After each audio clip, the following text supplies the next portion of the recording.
Hello, hello. For today's video, magluluto tayo ng ginataang gulay na may konting tuna.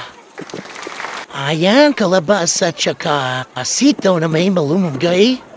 Gataan lang natin dahil alanganin na yung oras.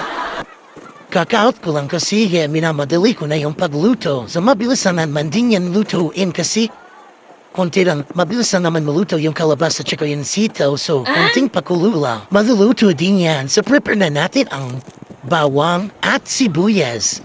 Samahan na natin ang konting sili na green na haba at siling pula. So dito guys, hangunin muna natin yung aking prinitong bahagya na tuna panghalo sa ating gatang gulay. Silagay na natin ang bawang sibuyas, sili, at saka yung tuna, ipailalim natin. And ilagay na natin ang kukumama na gata dahil nga gabi na wala na mabila na gata kain nila. Nilagay natin ang kalahating mangkok ng tubig, ay konti lang. Yeah, ilagay na natin itong kalabasa. Pagkatapos, takpan na natin at pakuluan. So habang inaantay natin kumulo yung ating unang gata, ihimay-himayin ko muna itong malunggay, tatanggal ko yung matira-tirang tangkay. So ayan, buksan na natin, tingnan na natin kung malambot na yung kalabasa para may labi na natin ang sili na hiniwa-hiwa.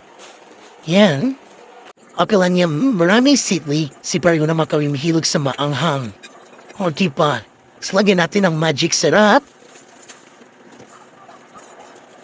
At ilagay na rin natin yung kalahating cubes na shrimp ang nilagay ko dyan. Tsaka ilagay na natin yung sitaw. Isang balot na sitaw.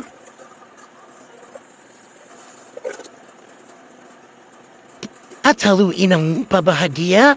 And balik na rin natin, ibabaw natin yung palabasa para hindi siya masyado madurog na. Sunod na natin ilagay ang dahon ng malunggay dahil paluto na yan. Yan, yung malunggay niyan galing pa yan sa farm. Sa farm ni... Your Honor, hindi ko na po maalala. So dito, antayin na lang natin na maluto yung malunggay. At yan, mekos-mekos muna natin yan insan hanggang sa maluto ng maayos ang ating gulay. Naluto na, pwede na tayong kumain. Kain kayo guys. Titikman ko na ang ating niluto. Ano pa ang ginagawa mo? Kumuha ko na rin ang kanin mo at sabayan mo na kami kumain.